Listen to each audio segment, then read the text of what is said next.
Hello everyone, this is Defense Politics Asia and this is the Frontline Changes report.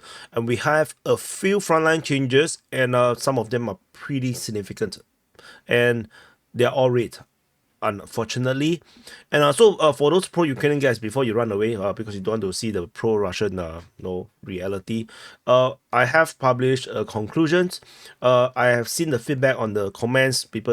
Some people really don't like the snippets, which is the extraction of the sit rep. So I have done the conclusions. I brought back the conclusions, which is a more opinion-based analysis of the situation in Ukraine. I go through all the important places. I will see whether I can keep up with this. So I used to do this a lot, and do check it out.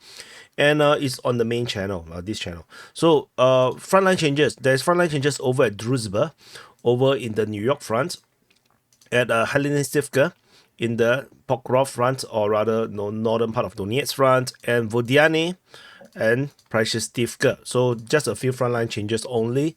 So over at Druzhba in the New York front, there is geolocation of Russian forces basically in the new place. Basically, it's almost at the very end of Druzhba, which confirms the Russian forces have basically captured the most of Druzhba already, because they can't possibly go there without capturing these parts of the town. And this left only a little bit of Druzhba left, and with the once the Russians overrun this position, it will be a full capture of Druzhba. So this is a huge significant development in this area here. And the next frontline change is over at Halytsynivka, over at the Prohres front, at the west, or rather, in the most northern part of the Donetsk front. So over in Halytsynivka, there is geolocation again, very similar, with the Russian forces basically raising the flag. I believe, no, is this raising a flag? And yeah, it's just something. They are forward position under fire. So they are under attack. They are not raising the flag over at Halytsynivka. And this means that the entirety of Halytsynivka is now definitely under Russian control. So Russian forces basically have taken control, confirmed that they have captured all of this area.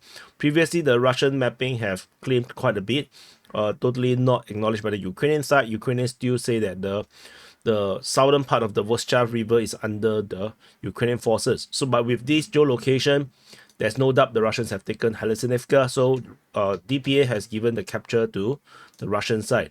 So, this is a very significant change.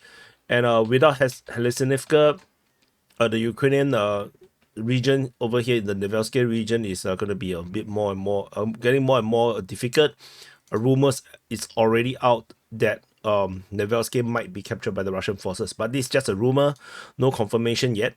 The next frontline change after Halytsynivka is over at Vodyane, over in the Donetsk front, and you can see massive frontline change. This is by the Ukrainian mapping by Deep State UA. So Russian forces basically have secured this area according to the Ukrainians. Russian mapping is a bit different. Russian mapping say that this area is also under Russian control. But based on Ukrainian mapping, the Russians have made huge advances towards Vodyane, and they have basically started the attack on Vodyane. So they are not inside Vodyane yet, but definitely they are basically just a step across to Vodyane or Vodyane, depending on how you prefer to pronounce it in English or pronounce it in Russian, Ukrainian. So Vodyane sounds nicer. Vodyane is a bit nene, too many nene everywhere. So everything is ne. So ne. Okay. There's some rubbish joke. Okay, anyway, this is a frontline change over Vodyane, and you can see the Russians are already at the edge of the Dacha region, and they are basically down the tree line, basically going to attack into the residential area and the working region. The distance left is less than a kilometer, half a kilometer. So let's see whether the Ukrainians will actually defend and put up a fight against the Russian onslaught. Then nearby in the south, over in Prohres, yesterday we have mentioned this massive sudden attack by the Russians, and it accumulated with almost a full capture of Prohres. And as per expected, the Russians have fully overrun Prashestivka. Ukrainian mapping have acknowledged that the Russians have fully captured Prashestivka. So this comes really as a surprise. Like, this comes out of nowhere.